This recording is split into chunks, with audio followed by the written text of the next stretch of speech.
नमस्कार, मैं हूं सच्चिदानंद वशिष्ठ और आओ वास्तु सीखें की श्रृंखला के अंदर आपको भूमि परीक्षण के बारे में बताया, शोधन के बारे में बताया, शल्य शोधन के बारे में और मार्गों के बारे में भी आपको बताया है। अब आज हम प्रारंभ कर रहे हैं वास्तु के कुछ नियम,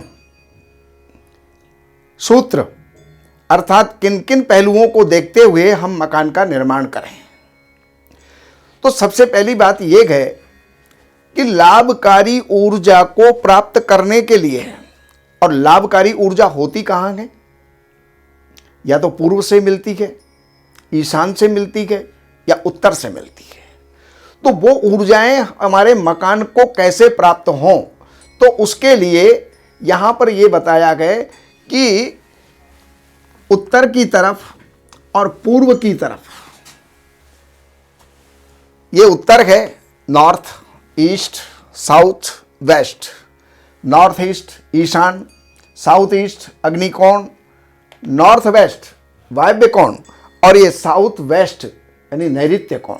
इनके अंदर सबसे पहले हमें ये देखना होगा कि जो हमारे लिए लाभकारी ऊर्जाएं हैं वो कहाँ से प्राप्त होती हैं। तो लाभकारी ऊर्जा ईस्ट से प्राप्त होती है, पूर्व से प्राप्त होती है, ईशान से प्राप्त होती है और हमें नॉर्थ से प्राप्त होती है। तो ऐसी स्थिति के अंदर हम नॉर्थ को हल्का रखते हुए, नॉर्थ ईस्ट को हल्का रखते हुए और ईस्ट को जो है हल्का रखते हुए हमें मकान बनाना चाहिए। ये हमारा है पहला सूत्र। अब दूसरे सूत्र के अंदर बताते हैं कि जब भी कभी मकान बनाना हो, आपका बहुत बड़ा प्लॉट है और ये आप देख रहे हैं, ये बहुत बड़ा प्लॉट है और इस प्लॉट के अंदर हमने मकान बनाना है, लेकिन मकान जितना बड़ा प्लॉट है उतना बड़ा मकान नहीं बनाना। हमें मकान ये 1000 गज का प्लॉट है, हमें 500 गज में ही मकान बनाना है। तो उसके अंदर हम क्या करें, कौन सा नियम अपनाएं? यहां बनाएं, यहां बनाएं, यहां बनाएं या यहां बनाएं? हम कहां पर वो मकान बनाएं?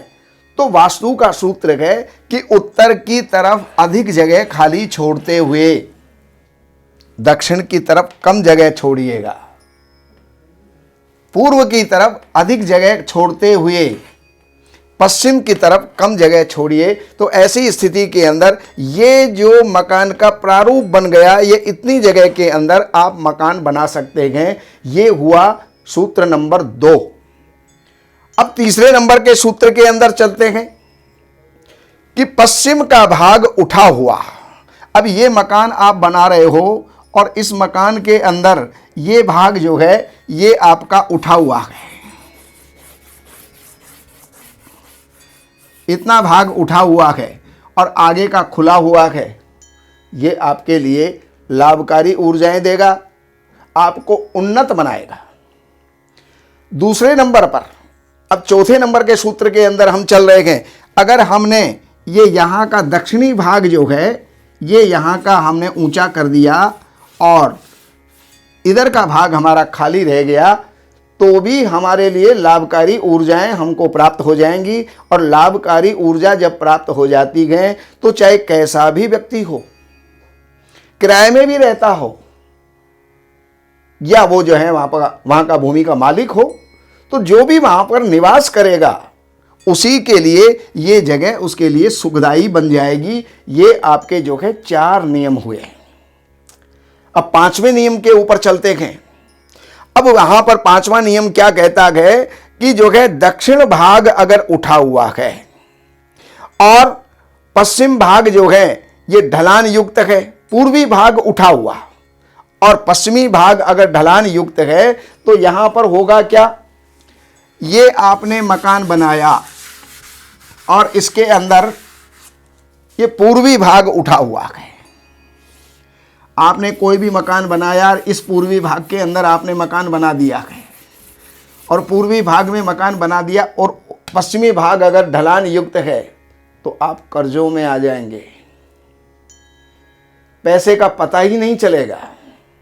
अपनी कमाई पूंजी भी और पूर्वजों की कमाई हुई पूंजी भी समाप्त हो जाएगी। इसलिए कभी भी ऐसा ना करें कि पूर्वी भाग उठा हुआ हो और पश्चिमी भाग जो है वो ढलान युक्त हो या नीचा हो या एक मंजिल नीची हो। आपको एक ही मंजिल बनानी है तो कहीं ऐसा मत कर देना कि पूर्व के अंदर बना दिया। 2 मंजिल बनानी है, आपने एक तरफ तो 2 मंजिल बना दी, यहां पर आपने एक ही मंजिल बनाई तो भी ये नीचा हो गया। तो ऐसी स्थिति के अंदर ये आपके लिए नुकसानदायी हो जाएगा।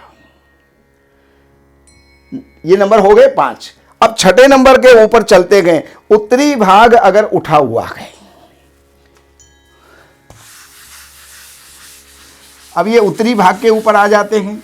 आपने इतना मकान भी बना लिया, ये नियम भी आपने फॉलो कर लिए, ये भी अपना लिए आपने, लेकिन अब आपने उत्तरी भाग को उठा हुआ बना दिया। उत्तरी भाग जो है ऊंचा आपने बना दिया और उत्तरी भाग को बढ़ करके आपने दक्षिण भाग अगर खाली छोड़ दिया तो ये आपका दक्षिण भाग है, ये उत्तरी भाग है, ये दक्षिणी भाग है।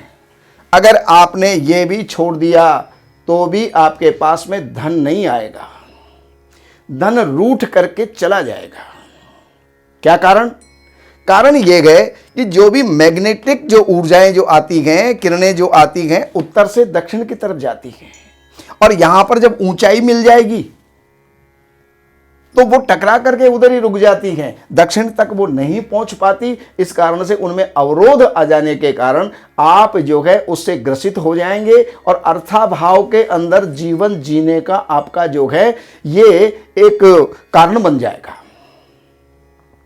वास्तु ये कहता है कि उत्तरी अहाते से जगह छोड़े बिना आपने अगर कोई मकान बना लिया और दक्षिण हिस्सा जो है वो खाली पड़ा हुआ है तो ऐसी स्थिति में क्या होगा? वो मकान कर्जों में डूब करके अंत तो गत्वा वो बिक भी जाएगा और आपके पल्ले कुछ भी नहीं रहेगा। अर्थात ना जमीन रही, ना मकान रहा, ना पैसा रहा। इतने कर्जदार आप हो जाएंगे, उनको चुकाते चुकाते जीवन आपका पूरा हो जाएगा, लेकिन आप जो है उसको चुका नहीं पाएंगे। तो उत्तरी भाग जो है उठा हुआ और दक्षिणी भाग ढलान युक्त हो तो वो श्रेष्ठ नहीं होता। आज मैं ये 6 सूत्र आपको दे करके और फिर आगे के लिए छोड़ता हूं। आगे के जो है आगे के एपिसोड में और बाकी सूत्रों को आप जानिए। सैकड़ों सूत्र होंगे, उन सूत्रों को अगर आप समझ जाएंगे तो आपको पूरा वास्तु आ जाएगा। नमस्कार। इन सब जानकारियों के लिए हमने लिखी हैं ये 3 पुस्तक। एक पुस्तक है वास्तु के नियम और दूसरे नंबर की पुस्तक है जिसका नाम ही देख करके और व्यक्ति प्रभावित हुए बिना नहीं रह सकता, धन बरसे आपके द्वार शास्त्रों के अनुसार। इस पुस्तक के अंदर प्रैक्टिकल और सारी जानकारियां, नियम और उसके साथ साथ बहुत से पौराणिक और शास्त्रीय और वेद के उपाय भी इसके अंदर दिए हुए हैं। ये 2 नंबर की पुस्तक और तीसरे नंबर की पुस्तक है जितने भी वास्तु दोष होते हैं उन सारे वास्तु दोषों का निराकरण, रेमेडी, उपचार, उनके जो भी उपाय हो सकते हैं वो सब इन 3 पुस्तकों में हैं। तो इन नंबरों के ऊपर आप संपर्क करके और इन पुस्तकों को मंगाइए और लाभ उठाइए। हमारे यहाँ वैदिक ब्राह्मणों के द्वारा सभी प्रकार के पूजा पाठ, कर्मकांड, संगीत में विवाह, गृह क्लेश, काल सर्प दोष, व्यापार में रुकावट व नवग्रहों की पूजा आदि कराई जाती है। हमारे संपर्क सूत्र हैं 7838 98421। देवज्ञ सच्चिदानंद वशिष्ठ जी से वास्तु, ज्योतिष, वैदिक अनुष्ठान, पूजा पाठ, महामृत्युंजय पाठ, शतचंडी पाठ, बगुलामुखी पाठ, भैरव अनुष्ठान आदि, राशि रत्न, रुद्राक्ष, कवच आदि हेतु संपर्क करें। हमारे संपर्क सूत्र हैं 7838 98421। हमारी वेबसाइट है www.shrivashishth.com।